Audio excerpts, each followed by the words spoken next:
Saudara-saudari terkasih, apakah saudara sudah memulai hari ini dengan penuh sukacita dan punya niat untuk berbuat baik meskipun kecil? Semoga Tuhan memberkati niat baik saudara. Kita semua, kalau ditanya apakah kita mengenal diri sendiri, kebanyakan mengatakan saya mengenal siapa saya. Secara umum kita bisa mengatakan setiap pribadi, setiap manusia itu terdiri dari badan, pikiran, dan kemudian roh. Namun seringkali banyak orang yang mengidentifikasikan diri, menyamakan diri dengan badan. Karena itu dia berbangga dengan badannya. Karena dia menyamakan dirinya dengan badan. Maka kemudian dia seringkali membandingkan dengan orang lain. Seringkali dia merasa senang ketika membandingkan dengan orang lain dan orang lain lebih jelek daripada dirinya. Tapi sebaliknya, seringkali dia merasa minder ketika membandingkan dirinya, badannya lebih bagus, wajahnya lebih cantik, atau lebih ganteng. Karena saya membandingkan diri saya sebagai badan saja. Melihat orang lain juga sebagai bentuk fisik saja. Karena itu, orang berusaha untuk mendandani diri. Tidak jelek, tetapi ada kekurangannya. Memakai baju yang mahal, memakai riasan wajah yang membuat lebih menarik, bahkan membuat pangling. Melatih diri dengan berolahraga, membentuk badan sedemikian rupa, supaya kelihatan lebih sehat, lebih fit, lebih ganteng, lebih gagah, lebih menarik dibandingkan dengan yang lain. Juga menyamakan dirinya dengan apa yang dia punyai. Karena itulah cara dia menyatakan diri kepada dunia, yaitu apa yang tampak dari luar.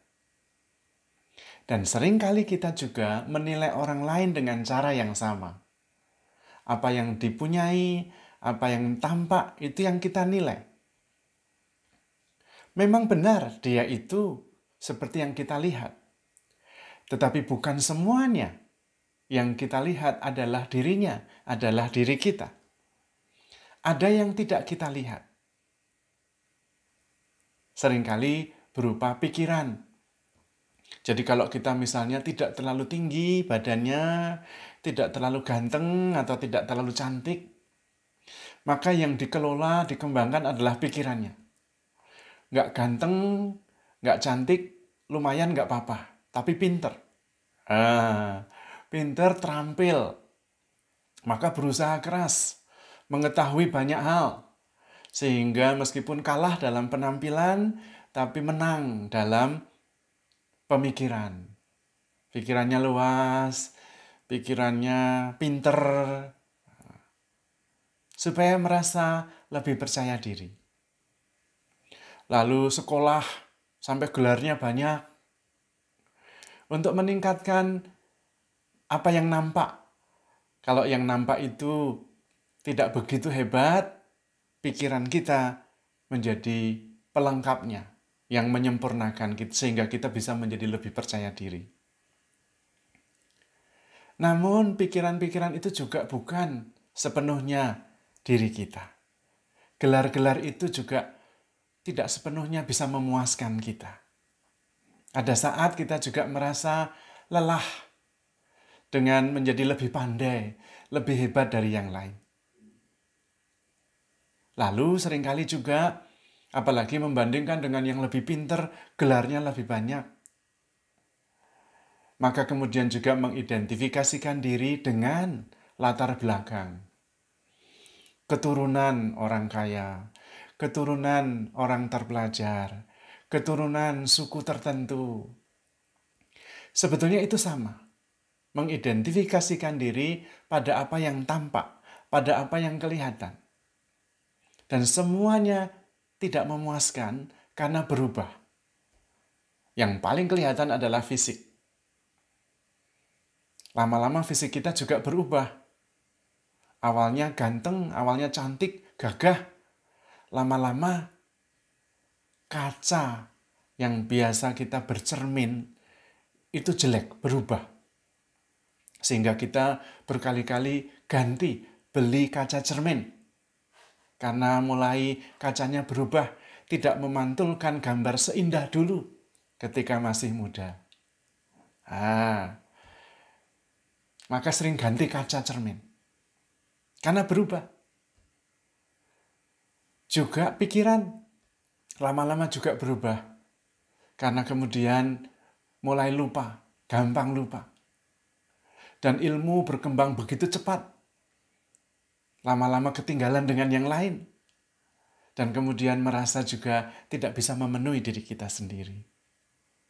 Juga latar belakang.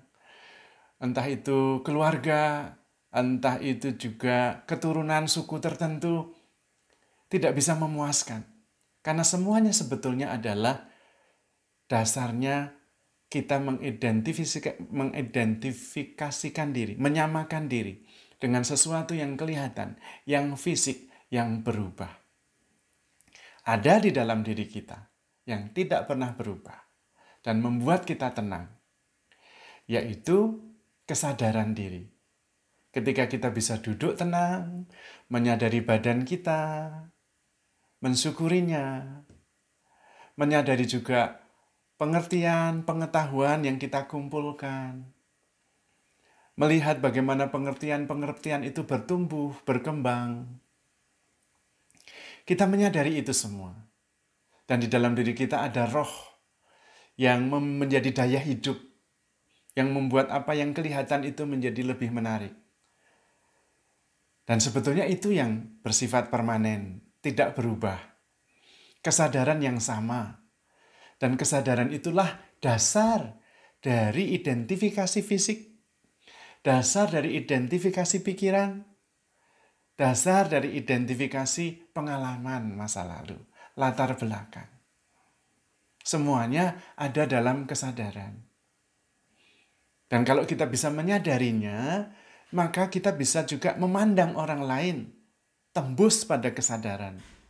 Tidak hanya pada apa yang tampak secara fisik, tidak hanya apa yang tampak secara psikologis, kepandaian, kecerdasan, keterampilan. Bukan juga memandang seseorang dari latar belakang dan suku, tetapi memandang sebagai pribadi yang sama dengan kita, satu dengan kita.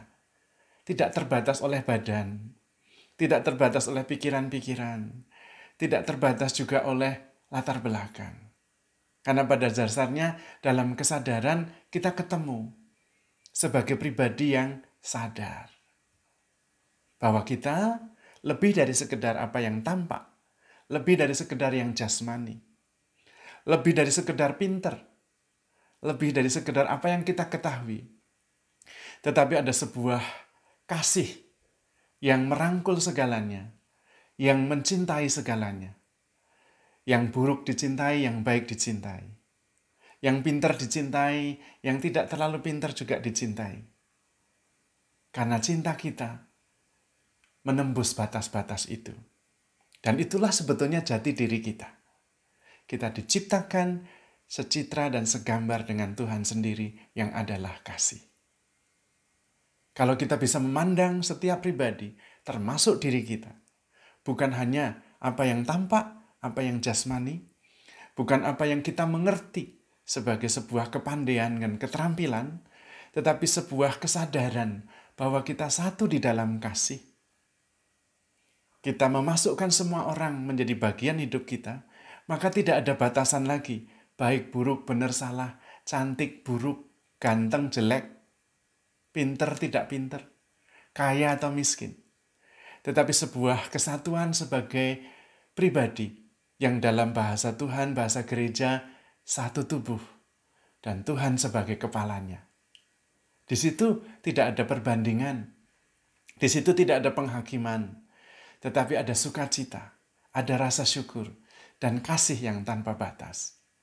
terutama karena semua disatukan oleh kasih Tuhan yang tanpa batas, yang terus mengasihi kita, yang terus bersama kita, dan terus menemani kita. Pertanyaannya, sampai di mana level Anda, level saya? Pada yang jasmani, yang fisik, yang badani, atau yang psikologis, pikiran, latar belakang, keterampilan, kepandaian, atau yang rohani, kasih, pengorbanan, penerimaan, pengampunan, syukur, sukacita. Semuanya adalah diri kita. Tetapi dasar dari semuanya itu, baik yang fisik maupun yang pikiran, adalah kesadaran, adalah kasih yang tanpa batas, yang berasal dari Tuhan sendiri.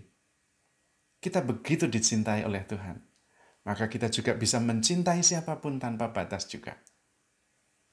Handle yourself with care, because you are loved. Tuhan memberkati.